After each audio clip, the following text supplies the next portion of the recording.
Imagine walking into a casino and knowing, not guessing, knowing which hand is going to win.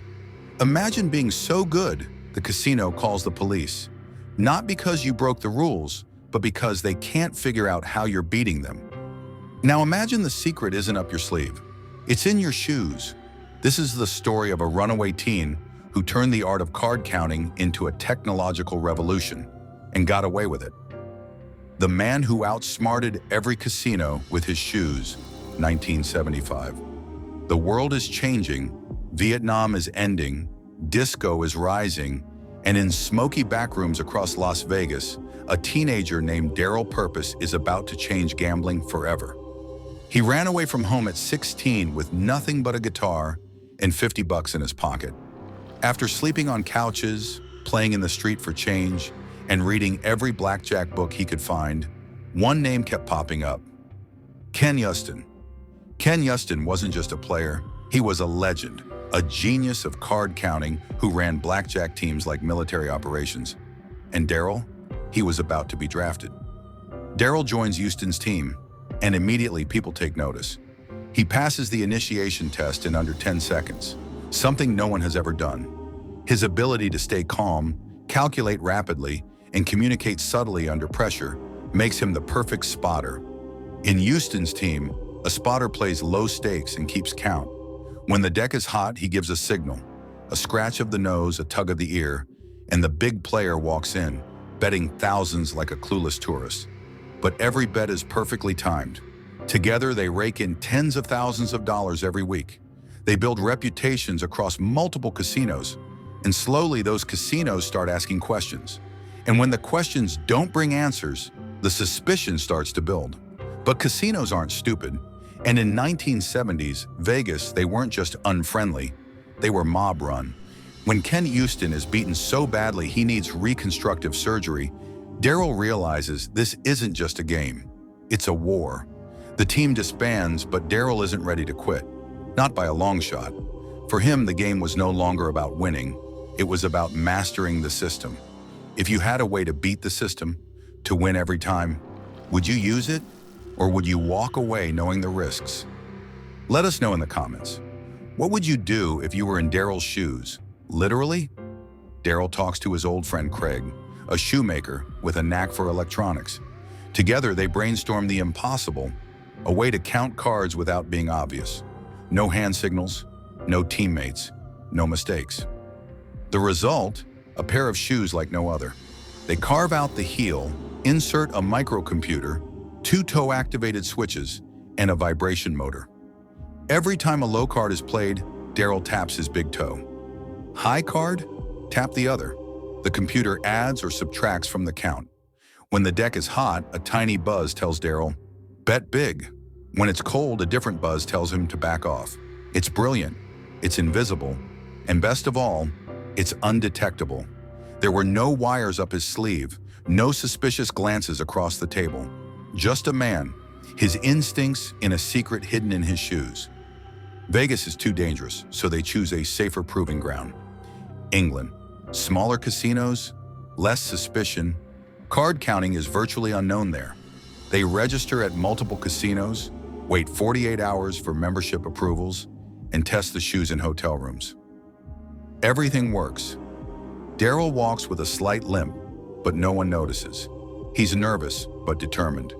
They even rehearse scenarios, like what to do if someone gets suspicious or if the battery dies mid-session. Then, it's go time. The first test is a casino called Annabelle's. Nervous but composed, Daryl steps in. He plays low stakes at first, tapping his toes discreetly. Minutes later, a short buzz. The count is positive. He raises his bet.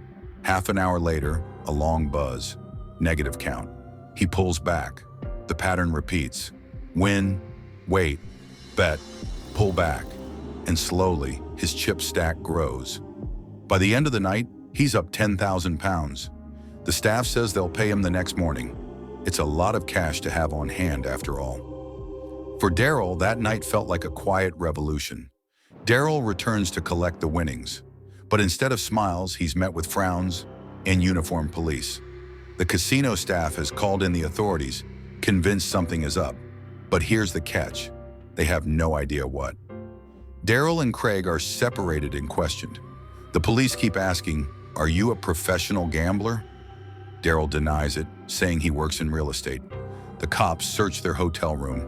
They find circuit boards, switches, batteries, but they don't know what they're looking at. One officer even opens a case full of wires, shrugs, and closes it again. It's a close call, but luck is still on their side. After hours of questioning and zero evidence, they're released. The casino hands over the 10,000 pounds. Victory. After the success in London, they go international. Belgium, Germany, the Netherlands. Casino after casino falls to the power of the shoes. Daryl changes his appearance constantly. New hairstyles, facial hair, fake names. He grows leaner, tougher. Casinos catch on slowly, banning him one at a time, but they can't prove anything. He gets good at lying. He gets better at winning. And eventually, he banks over $1 million in profits. For a while, they feel unstoppable. Every flight they board, every hotel they check into, every casino they walk through, it's all part of a secret performance. But like all great hustles, it can't last forever. Casinos start using automatic shufflers, biometric scans, and facial recognition. The shoes are brilliant, but they can't beat technology. The golden age comes to a close. Security teams are trained to spot even the subtlest tells. There was the time in Antwerp when a dealer paused the game mid-hand, looked Daryl dead in the eye and said, "You've got to look like someone who wins too much." Or in Berlin, where a security guard followed them to their hotel, only to get distracted by a street performance Daryl improvised with his guitar to buy a few crucial minutes. In Rotterdam, Craig nearly got caught at the airport with a spare circuit board in his shoe. He talked his way out of it, claiming it was an orthopedic insert. They let him go. Barely. Eventually, it wasn't enough. The casinos caught on, not to the shoes, but to the patterns. Daryl would win big, disappear, and the next time he'd show up as a completely different person, but still win big. They started comparing camera footage across locations. They built profiles.